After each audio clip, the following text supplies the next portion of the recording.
নমস্কার বন্ধুরা, আপনারা শুনছেন এমন একটি গল্প যা আপনাদের মনে এক গভীর অনুরণন সৃষ্টি করবে।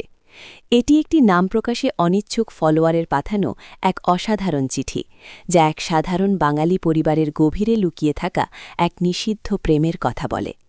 এই গল্পে আছে তীব্র আবেগ, নাটকীয়তা আর এমন এক আকর্ষণের কথা যা সমাজ, সংসার সবকিছুর ঊর্ধ্বে। আর হ্যাঁ, গল্পের একদম শেষ অংশে আমি দেব আমার ব্যক্তিগত আইএমও, তাই পুরো গল্পটা মন দিয়ে শুনবেন। আমার নাম অনুষ্কা, বয়স প্রায় 53।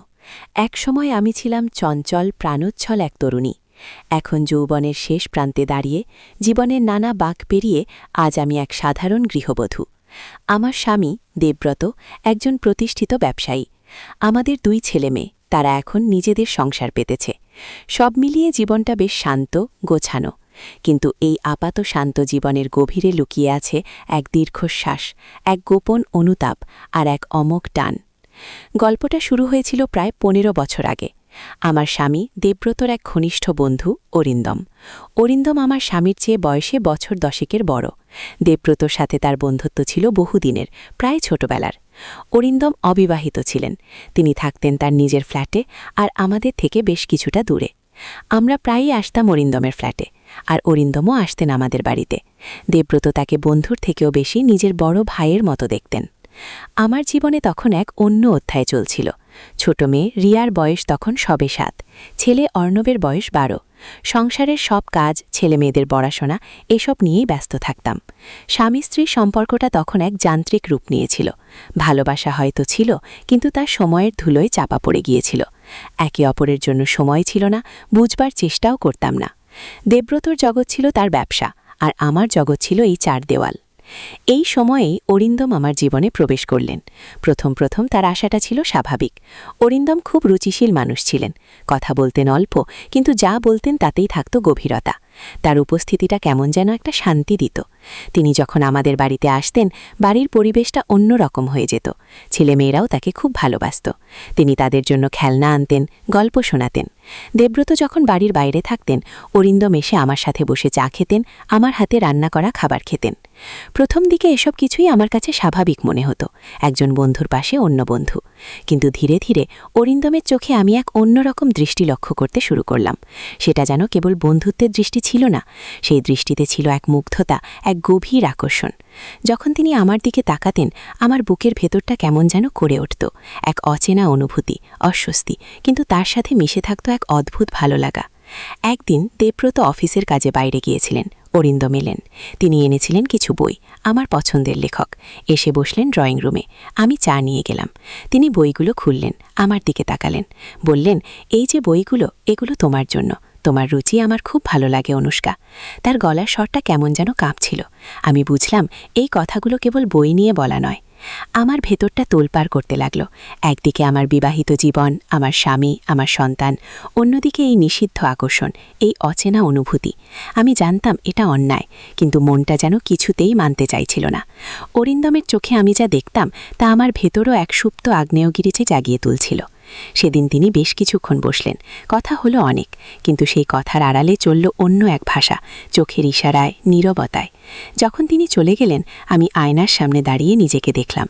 আমার মুখেও কি সেই একই আভা? আমি কি অরিন্দমকে কিছু কম চাইছি? এই প্রশ্নটা আমাকে কুড়ে কুড়ে খেতে লাগল। এর কিছুদিন পর আমার ছোট মেয়ে রিয়ার স্কুল থেকে এক অনুষ্ঠানের জন্য আমাকে ডাকলেন। রিয়া তার ক্লাসে খুব ভালো ছিল, আর আমি ছিলাম তার সবথেকে প্রিয় অভিভাবক। অনুষ্ঠানের দিন আমি সেজেগুজে স্কুলে গেলাম।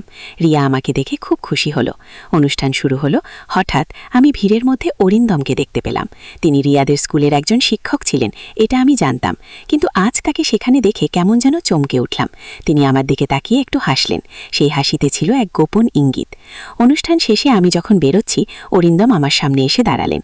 অনুষ্কা, রিয়া খুব ভালো নাচ করেছে, বললেন তিনি। আমি কিছু বলতে যাচ্ছিলাম, এমন সময় তিনি আমার হাতটা আলতো করে ধরলেন। আমার হাতটা বরফের মতো ঠান্ডা হয়ে গেল। আমার সারা শরীরে যেন বিদ্যুৎ বয়ে গেল। আমি কোনো মতে হাতটা ছাড়িয়ে নিলাম। আমাকে যেতে হবে অরিন্দম দা, বলে প্রায় ছুটে বেরিয়ে এলাম। সেই ঘটনার পর থেকে আমাদের দেখা হওয়াগুলো আরও বেশি অর্থবহ হতে লাগল। দেবব্রত অরিন্দমের সঙ্গে এক নতুন ব্যবসা শুরু করেছিলেন, তাই অরিন্দমের আসা যাওয়া বাড়ল। আমরা প্রায়ই একসাথে ডিনারে যেতাম। অরিন্দম সবসময় আমার প্রশংসা করতেন, আমার শাড়ি, আমার গয়না, আমার রান্নার। এসব ছোটোখাটো প্রশংসাগুলো আমার মনে এক অন্যরকম আলোড়ন সৃষ্টি করত।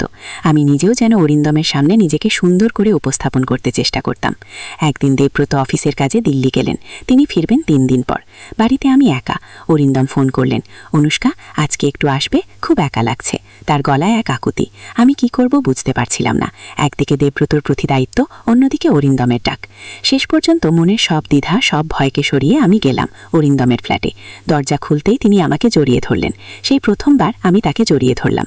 তার শরীরের উষ্ণতা, তার নিঃশ্বাসের শব্দ আমার সব প্রতিরোধকে ভেঙে চুরমার করে দিল। আমরা একে অপরের সান্নিধ্যে কিছুক্ষণ চুপচাপ দাঁড়িয়ে রইলাম। তারপর তিনি আমাকে ড্রয়িং রুমে বসিয়ে নিজের হাতে কফি বানালেন। কফি খেতে খেতে আমরা কথা বললাম। অরিন্দম তার জীবনের একাকিত্বের কথা বললেন, তার জীবনে ভালোবাসার অভাবের কথা বললেন। আমার চোখের দিকে তাকিয়ে তিনি বললেন, অনুষ্কা, আমি জানি এটা অন্যায়, কিন্তু আমি তোমাকে ছাড়া বাঁচতে পারবো না। তোমার প্রতি আমার টানটা শুধু শারীরিক নয়, এর চেয়ে অনেক গভীর। তার কথা শুনে আমারও ভেতরটা কেমন করে উঠল। আমি নিজেও যে তাকে ভালোবেসে ফেলেছি তা আর অস্বীকার করতে পারছিলাম না। সেই রাতে আমরা একে অপরের খুব কাছাকাছি এলাম। আমাদের স্পর্শে, আমাদের আলিঙ্গনে, আমাদের চুম্বনে এক নিষিদ্ধ অথচ গভীর প্রেমের জন্ম হলো। সেই রাতে আমি এক নতুন অনুভূতির জগতে প্রবেশ করলাম। এক অন্যরকম শিহরণ, এক তীব্র আকর্ষণ। তার স্পর্শে আমার সমস্ত সত্তা যেন এক নতুন ভাষায় কথা বলে উঠেছিল। এক অপার্থিব শিহরণ আমার রগে রগে বইতে শুরু করেছিল।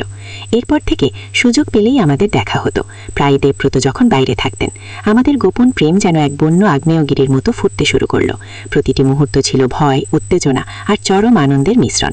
আমরা জানতাম আমরা যা করছি তা ঠিক নয়, কিন্তু মনের টান, শরীরের চাহিদা, এগুলো আমাদের সব যুক্তিবোধকে ছাপিয়ে যাচ্ছিল। একদিন অরিন্দম আমাকে বললেন, আমার বাবা অসুস্থ, একবার দেখা করতে যাব, তুমি কি যাবে আমার সাথে? অরিন্দমের বাবা, যার সঙ্গে আমার কখনো সেভাবে পরিচয় হয়নি, তার সাথে দেখা করার কথা শুনে আমি একটু অবাক হলাম। কিন্তু অরিন্দমের জোড়াজোড়ি আর আমার নিজের ভেতরের আকর্ষণ আমাকে সেখানে যেতে বাধ্য করল।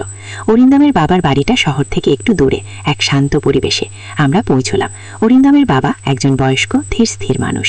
তিনি আমাকে দেখে একটু হাসলেন। অরিন্দম তার বাবার কাছে আমার পরিচয় দিয়ে বললেন, বাবা, এ আমার খুব কাছের বন্ধু অনুষ্কা। সেদিন সন্ধ্যায় আমি অরিন্দমের বাবার ঘরে বসেছিলাম। তিনি একা ছিলেন। অরিন্দম আর দেবব্রত দুজনেই সেদিন অন্য কোনো কাজে ব্যস্ত ছিলেন। অরিন্দমের বাবা আমার দিকে তাকিয়ে বললেন, অনুষ্কা, তুমি কি জানো অরিন্দম ছোটবেলা থেকেই তোমাকে পছন্দ করত? কথাটা শুনে আমি হতবাক হয়ে গেলাম। অরিন্দমের বাবা কি সব জানেন? আমি কিছু বলার আগেই তিনি বলে চললেন, আমি তাকে সবসময় বলতাম এটা অন্যায়, কিন্তু মন তো কারো কথা শোনে না। যাকগে, সব ঠিক হয়ে যাবে। হঠাৎ অরিন্দমের বাবা আমার হাতটা ধরলেন। তার হাতের স্পর্শে কেমন যেন এক অন্যরকম অনুভূতি। তুমি খুব ভালো মেয়ে অনুষ্কা, কিন্তু তোমার জীবনে অনেক জটিলতা, তিনি বললেন। ঠিক তখনই দরজার বাইরে থেকে একটা চিৎকার ভেসে এলো, কে ওখানে? কে আমার বাড়িতে চুরি করতে এসেছে? অরিন্দমের বাবা আর আমি দুজনেই চমকে উঠলাম।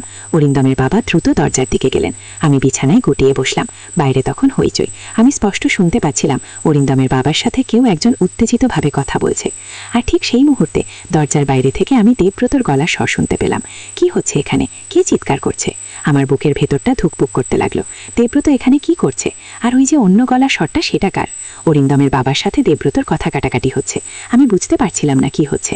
আমার পুরো শরীর ভয়ে কাঁপছিল। আমি বিছানা থেকে নেমে আলমারির আড়ালে লুকিয়ে পড়লাম। বাইরে তখন আরও বেশি গোলমাল। আমি কেবল চাপা স্বর শুনতে পাচ্ছিলাম। আর তারপরেই এক তীব্র আর্তনাদ। আমি আর সহ্য করতে পারলাম না। ভয়ে, উত্তেজনায় আমার শ্বাস বন্ধ হয়ে আসছিল। আমি আলমারি থেকে বেরিয়ে দরজার দিকে এগিয়ে গেলাম। বাইরে তখন সব চুপ, কেবল দেবব্রতর ভারী নিঃশ্বাস আর একটা চাপা গোঙানির শব্দ। আমার হাত কাঁপছিল। আমি দরজার নবটা ধরলাম। আর ঠিক সেই মুহূর্তে একজন লোক ছায়া মূর্তি হয়ে দরজার পাশ দিয়ে বেরিয়ে গেল। তার মুখ আমি দেখতে পেলাম না, কিন্তু তার হাতে কিছু একটা চকচক করছিল। কি ঘটছে এখানে? কে ওই লোক? আর দেবব্রতা কি হয়েছে? আমি কি করব? আমার মস্তিষ্ক কাজ করছিল না। আমি কেবল বুঝতে পারছিলাম আমার জীবন এক ভয়ঙ্কর মোড়ে এসে দাঁড়িয়েছে। বন্ধুরা, আজকের গল্প এখানেই শেষ। এই গল্পের পরবর্তী অংশে কি হবে তা জানতে হলে আপনাদের কমেন্ট করে জানাতে হবে। আর আমার চ্যানেলটি সাবস্ক্রাইব করতে ভুলবেন না। পরবর্তী পর্ব খুব শীঘ্রই আসছে। আপনারা কমেন্ট করে জানালে আমি খুব তাড়াতাড়ি দ্বিতীয় পর্ব নিয়ে হাজির হব। ধন্যবাদ।